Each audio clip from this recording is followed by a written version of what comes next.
Fala, jovem investidor, seja bem-vindo ao meu canal. Hoje iremos comentar sobre um aporte que realizei na Jales Machado, onde adquiri 57 ações a um preço médio de R$ 7,85.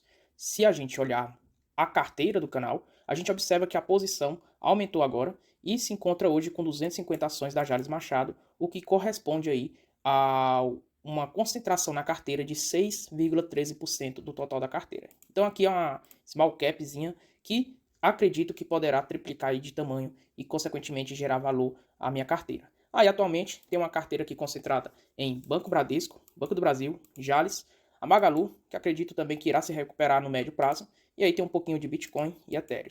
Aí tem vídeo no canal explicando a estratégia de investimento, explicando a motivação de ter cada um desses ativos e a concentração. Já você investe em Magalu, mas olha aqui, menos de 1% da minha carteira, simplesmente uma aposta, entre aspas, aqui. Acredito que a empresa vai realizar aqui um lucro e, consequentemente, as cotações irão seguir resultados. E também aqui não representa nem, não é para representar nem 5% da minha carteira. Isso aqui ultrapassou de 5% porque aumentou bastante o crescimento de Ethereum e Bitcoin desde a última queda. Então, consequentemente, essa concentração minúscula aqui de especulação dentro da carteira é justamente para isso mesmo, agregar um pouquinho de valor aqui à carteira, porém, do meu capital não posso ultrapassar nem 10% nesses ativos. Consequentemente, se der certo, irão apreciar, irão corresponder a uma boa parte da carteira, como é o caso aqui do Bitcoin e Ethereum, que apreciou aí 115% e 60% respectivamente. E aí, olhando um pouco do racional da Jales, o que a gente observa é que a Jales ela aumentou aqui a sua produtividade, principalmente na produção de etanol e também de açúcar. O que a gente observa, por exemplo, aqui, indicadores operacionais da produtividade aqui da Jales, principalmente no segmento aqui de açúcar, a gente vai observar que a Jales Machado teve um aumento aqui no total de moagem de cana-de-açúcar de 40,5%. E se a gente comparar no acumulado, ou seja, os 6 primeiros meses da safra 2023-2024 com a safra do ano 2023, a gente observa aqui que foi um crescimento de 37,2%. E aí, se a gente observar na Otávio Lage, houve também esse crescimento de 5,4%, se compararmos o segundo TRI 2023 versus o segundo TRI 2024, e se a gente comparar no acumulado, houve aqui praticamente uma estagnação, uma queda de 0,2 pontos percentuais. E aí, na Santa Vitória, que foi aqui o acréscimo principal do crescimento, o motivo principal na produção, porque antigamente, lá no segundo trimestre de 2023, não tinha aqui ativado ainda sua operação e, consequentemente, não tinha ainda produção. Então, a gente observa aqui uma produção robusta que aumentou tanto no acumulado quanto no crescimento trimestral, os resultados aqui operacionais na moagem de cana-de-açúcar. Se a gente observar também no mix de produto, houve um crescimento absurdo de 10,4 pontos percentuais em relação ao segundo TRI 2023 versus o segundo TRI 2024, e também se a gente observar no acumulado, houve aqui também um crescimento de 6,8 pontos percentuais, se compararmos os 6 primeiros meses de 2023 versus os 6 primeiros meses de 2024 da safra. Aí, consequentemente, um acúmulo aqui de estoque na produção, tanto em etanol quanto de açúcar. Se a gente observar que a moagem de cana-de-açúcar cresceu bastante, e justamente em relação à safra 2022 versus 2022/2023, com a safra 2023/2024. A gente observa que essa produtividade cresceu e justamente tendo maior estoque e também pela demanda de açúcar que o preço está atrativo. Consequentemente, eles aumentaram aqui a produção de açúcar mensal. Se a gente observar em relação à safra do ano anterior versus a safra atual, a gente observa que a produção aumentou robustamente. Tanto no mês de setembro, mês de agosto, julho, junho, maio e abril, a produção aqui mensal de açúcar sempre foi superior à safra do ano passado. E, além disso, a contratação de açúcar no futuro, se a gente observar os contratos futuros de açúcar, em relação à safra anterior, cresceu absurdamente em todos os meses. Outubro, julho, maio, março, outubro, julho, maio, março, outubro. A gente observa que de fato cresceu absurdamente em relação à safra anterior, os contratos futuros aqui de açúcar. E se a gente observar em relação a essa produção do mix aqui, a gente observa que o preço do etanol não é tão atrativo assim, não está tão atrativo assim, consequentemente, eles estocaram boa parte do etanol, porque não vale a pena vender a esses preços, e aumentaram aqui a produção de açúcar, consequentemente, aumentou aqui a quantidade de produção de açúcar de 36,3% para 55%. Então, de fato, em relação aqui à comercialização, produzir aqui estoque do etanol e venderam mais açúcar. E aí, quando a gente observa o estoque aqui do etanol, cresce absurdamente. Etanol cresceu aqui do segundo TRI 2024 versus o segundo TRI 2023, 220% de estoque. Realmente absurdo, absurdo é o que eles estão têm de estoque aqui, guardando a próximo período de alta dos preços do etanol para poder então vender assim e auferir lucros. E também, se a gente observar, a açúcar não ficou para trás, houve aqui um aumento na produção, consequentemente também no estoque, um aumento aqui de 26%. Consequentemente, eles viram um cenário mais favorável para a produção de açúcar, eles aumentaram essa produção, consequentemente conseguiram comercializar bem, mas ainda restou e ficou aqui em estoque um crescimento de 26% em relação ao segundo TRI de 2023 versus a safra atual, que é o segundo TRI de 2024. E se a gente observar, em relação também ao resultado operacional, consequentemente, se reduz aqui a comercialização do etanol, que é uma das partes muito considerada da receita, e estocaram bastante, consequentemente, há impacto nas receitas da empresa. Então, resultados aqui operacionais da receita caiu 29,2% no acumulado, e se a gente observar em relação ao segundo TRI 2023 versus o segundo TRI 2024,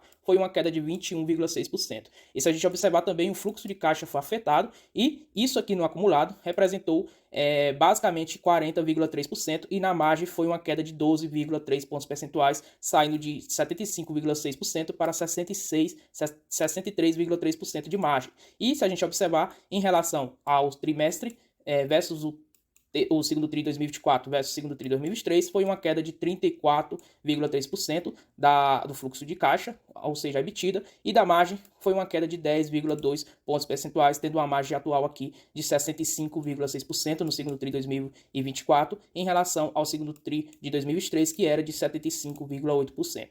E aí, olhamos aqui o lucro, o que é que aconteceu? Uma queda absurda de 99,5% do lucro líquido no acumulado, e de fato isso aqui é absurdo. Ou seja, por que, Joab, então as cotações aqui não despencaram, já que o lucro caiu quase 100%? Basicamente, pessoal, porque o mercado ele precificou isso, ele sabe que acabou, o ciclo de preço de etanol foi bastante afetado, consequentemente a Jalles preferiu não realizar a comercialização desse etanol, mas sim realizar um estoque. E aí, consequentemente, também o resultado financeiro afetou bastante o lucro da empresa, como a gente vai observar posteriormente. E aí, se a gente observar, no segundo TRI 2024, a Jalles reportou um prejuízo de 47,6 milhões de reais, que em relação ao segundo TRI 2023 tinha reportado 167,7 milhões de reais, uma queda nos lucros de 128,4%. E se a gente observar a margem disso aqui, a gente observa que foi uma queda de 37,5 pontos percentuais, reportando então atualmente no segundo TRI 2024 uma margem negativa de 10,2%. E aí, o mercado não bateu tanto assim no papel, porque, como eu falei anteriormente, existem ciclos no mercado de commodities, e aí, consequentemente, ele sabe que isso aqui não é pontual, consequentemente isso não irá acontecer recorrentemente, mas o que a gente pode observar é que é um mix aqui, uma empresa que oscila bastante as suas receitas, e você tem que ter estômago para aguentar essas oscilações, porque cotações seguem resultados. Se o resultado continuar ruim, consequentemente as ações irão continuar caindo. Aí, se a gente observar justamente essa questão de venda e estoques, a gente observa que sempre nos cenários aqui de abril em diante, começa a ter mais estoque. Então, a gente observa que o estoque vai aumentando em maio, junho, julho, agosto, setembro, outubro, e aí volta a diminuir em novembro, dezembro, janeiro, fevereiro, março. Aí volta de novo a crescer, que é a safra atual em 2023, abril, maio, junho e julho. E aí, se a gente observar a safra de setembro, que a gente está atualmente aqui na Jalles, o que é que acontece? Continua acumulando estoque e, consequentemente, no próximo resultado, que é outubro e novembro, vamos observar já uma leve queda. E a partir do ano que vem em diante, ou seja, de dezembro aqui em janeiro da safra, a gente já vai observar uma diminuição no estoque, porque provavelmente no ciclo de preços o etanol vai voltar aqui a crescer, consequentemente irão se desfazer desse etanol, comercializando ainda mais e auferindo lucros, e é provavelmente nesse período aqui de entre dezembro a janeiro que a empresa começará a reportar alta nos seus lucros, consequentemente, cotações seguem resultados. Então a gente fica sempre esperando assim oportunidades de compra do papel, porque cotações seguem resultados, consequentemente, se o lucro oscila, consequentemente as cotações também irão oscilar. E aí, como é muito volátil esse tipo de empresa, você consegue pegar aqui bons pontos de entrada e poder fazer um bom preço médio nesse sentido, auferindo então assim crescimento tanto na apreciação do papel quanto também no recebimento de dividendos. Aí, se a gente observar a dívida líquida, nesse sentido, a gente observa que ela fechou o segundo TRI 2024 com 0,9 vezes aqui a dívida líquida sobre EBITDA. E aí, de fato, está bem controlado em relação tanto ao caixa que a empresa possui e à geração de caixa da empresa. E aí, se a gente observar a geração de caixa, o caixa da empresa é de 934,9 milhões de reais, e aí fica bem tranquilo para a safra atual, 2023-2024, e também para a safra 2024-2025 e 2025-2026. Se fizermos essa conta, fica até tranquilo também para honrar com a safra 2026-2027, e aí, consequentemente, até a safra 2026 e 2027, a empresa tem gerado caixa, tem gerado lucro e, consequentemente, a dívida de médio a longo prazo não é nenhum problema e a empresa, em relação à alavancagem, está bem tranquila. E aí, justamente aqui, onde a gente vai observar o resultado financeiro da empresa, que impactou aqui negativamente. Então, se a gente observar o lucro bruto da empresa, foi até melhor do que o segundo TRI 2023, que tinha reportado 173,4 milhões de reais, e no segundo TRI 2024 reportou 244,3 milhões de reais, uma alta de 41%. E se a gente observar no acumulado, também a gente observa que basicamente não caiu muito, caiu apenas 3,4% em relação aos 6 primeiros meses de 2023 versus 6 primeiros meses de 2024. E se a gente observar o segundo TRI 2024 versus o segundo TRI 2023 foi bem melhor. Mas o que foi que atingiu aqui a empresa? Justamente o resultado financeiro, que foi negativo em 312 milhões de reais, enquanto no segundo TRI 2023 foi de 71,1 milhões de reais positivo, ou seja, uma queda no resultado financeiro de 538,9%, o que impactou aqui negativamente o lucro da empresa, o que reportou um prejuízo de 47,6 milhões, enquanto no segundo TRI 2023 tinha reportado um lucro líquido de 177,5 milhões. E aí afetou também o lucro caixa, reportando então um prejuízo aqui de 43,9 milhões de reais no segundo TRI de 2024. Aí, se a gente observar, a empresa aqui tem uma perspectiva de lucro para os próximos meses, os 2 trimestres aí restantes da safra 2023/2024, e o que a gente vai observar de perspectiva aqui é reportar um lucro líquido de 100 milhões de reais. E aí, como é que de fato isso vai acontecer? Basicamente, a gente vai realizar a projeção de um lucro líquido, reportando aqui no primeiro TRI de 2024 de 49,5 milhões de reais. Então, se a gente pegar, por exemplo, 49,5 milhões de reais vezes 3, porque é os 3 trimestres de lucro, menos 47,5 milhões, que foi o prejuízo reportado no referente mês, a gente tem aqui aproximadamente 100 milhões de reais de lucro líquido na safra ano de 2023/2024. E se de fato isso acontecer, estamos falando então de um lucro líquido por ação de 33 centavos. E nessas cotações atuais, o PL aqui fica alto de 24 vezes. Porém, como eu comentei anteriormente, é muito difícil de você avaliar esse business aqui da empresa e o mix da empresa também, o negócio da empresa é muito volátil,